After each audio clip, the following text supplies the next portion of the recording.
All right, focus. Damn. Ooh. This booger thing is gonna go on her cheek, and we're gonna make it look like we're gonna rip her cheek off. Your head turn it this way.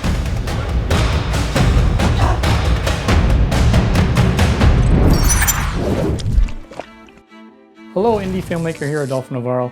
In this video, I'm going to go over a couple film techniques that I recently did on a film shoot that I thought would be fun to share. We did the first half of the film. We had to stop halfway through due to the quarantine from the COVID-19. We had a lot of makeup, a POV camera rig I made a DIY rig of like one-man production crew. So the challenge was 1 day shoot, one-man crew, 5 or 6 main actors, a makeup person, an assistant director, and an endless amount of creativity and talent from the people that were all involved. It kind of just comes along with indie filmmaking and just gotta think on your toes and always be ready and problem solve. And because there were so many working parts in this film, I figured it would be fun to share the techniques that I did because of the skeleton crew of one, myself, but also relying on the actors and assistant directors that was involved with the project from the beginning and getting really creative with things. This film focuses on a particular zombie outbreak.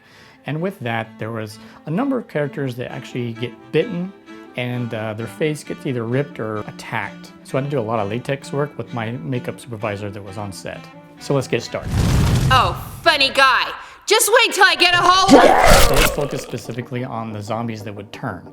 So the way I made these cow molds, I got a hair salon head. You can get it at any hair salon place. Maybe if you're nice, they can give them to you. I would use that as the base face. I get some clay and I created the cow and the zombie eye line. So I would make the forehead however I wanted it on, as well as the cheekbones up to the nose. So I created all that with just normal modeling clay and then left that on the head. Then I purchased plaster of Paris, as well as some Play-Doh and some cardboard, and made a border around the face. Then when I pour the plaster of Paris inside of it, it will make a mold, but you didn't want it to seep out to the side. So that's what the Play-Doh is for. The latex I like to use is Plat-Cell Gel 10.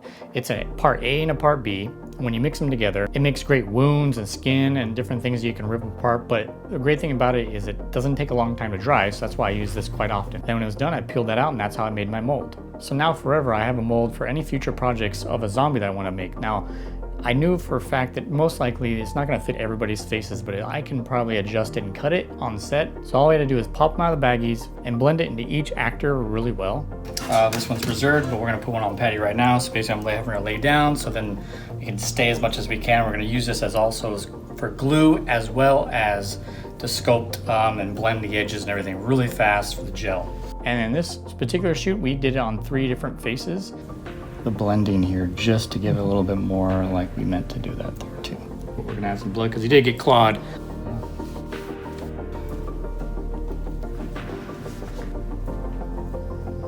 Basically I'm gonna put it all the way around because it's like building with toothpaste. You have to have a lot of practice. You can blend edges really well with popsicle sticks or your finger. I use my finger a lot. And once it starts drying, you can stretch it and you can start making some very interesting things depending on what you're doing. So once the makeup dried, I applied the makeup on one eye. So then the makeup supervisor can see how I did it and she can apply it to the other eye, but also on the next person, when I would do the same thing, she can do the whole makeup afterwards after it's applied because she saw how I did it the first time. So that's how we work together to make that. This booger thing is gonna go on her cheek and we're gonna make it look like we're gonna rip her cheek off. Another character's face gets ripped off by her cheek. So I simply put a big blob of this makeup on her face and kind of made a little bit of an edge so then someone's mouth can kind of grip onto it. And then when she pulls, hopefully it'll stretch out and then rip. And then in post, I can put something underneath it. So we coated her cheek with a latex and a popsicle stick and put makeup to cover up all the edges, and that's how that worked. And then oddly, the girl that rips the cheek off is the makeup supervisor, so she knew exactly how to pull off right and everything looked great. So before I got on the set, all the actors had rehearsed all their lines way before I got there. That was a part of the grade, was to rehearse everything with each other. But when I would come, we kind of knocked it out in one day. That's the idea. So because you guys have to establish what just happened. Yeah. Mm-hmm. Got it. Okay. So they were great, but a lot of the blocking they did not know. And I tried to make storyboards for this. A lot of it had to be in my head because of time. And some of the actors, the first time I met them, let alone direct them. So we got creative with each other, and everything turned out great because everybody was open to creativity and how they pictured how they would act a part. And then I integrated that into what I was envisioning. So being very receptive and being able to take direction, they did great. And you have to be very vocal when you actually speak to people the first time. You never know how every person, they absorb information differently, but they love feedback. And that makes me become a better director as well. It's definitely not meant for a human to be on. Yeah, no. Well, you're spider monkeying in there, so you're good. Put your head right, kind of like you're looking down in there. Yes. Come forward more in. Yeah. Even more. So we were just down there getting creative with the actors, trying to figure out where should they come from, where would it make more sense to block, and what would make good storytelling visually. There were some limitations, there wasn't a lot of space, and the lighting wasn't too bad, so we put up some lights and color and to give it some more character.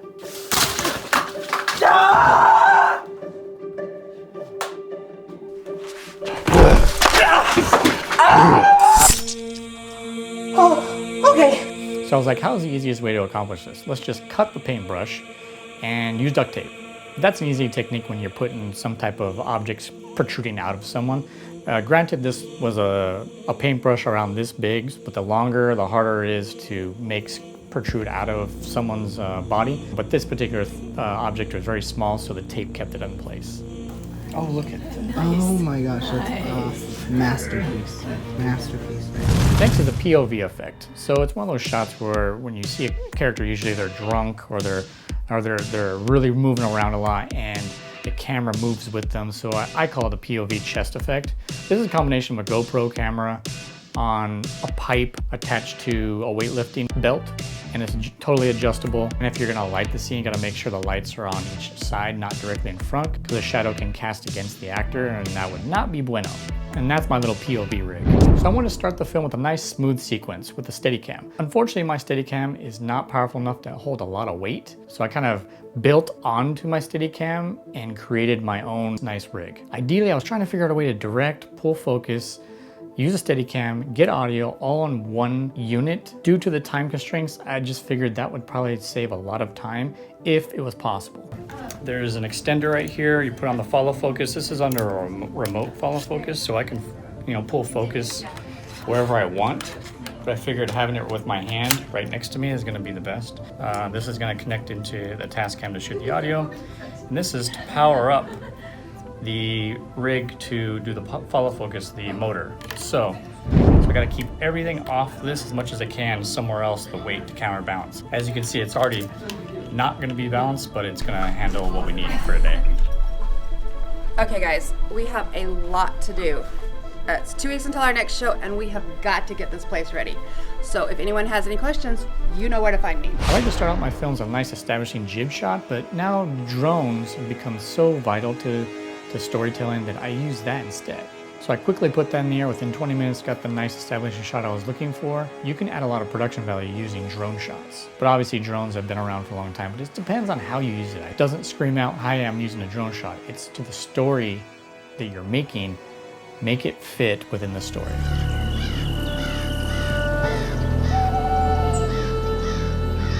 Finally, I was gonna go over how I created my dummy.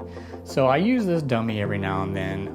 I've had it for probably over 20 years. All that guy consists of is cotton, some old clothes, safety pins, another hair salon head, and some hands I got from the Oriental Trading Company, and some old shoes from grade school. And I usually only use this for a particular type of ragdolling.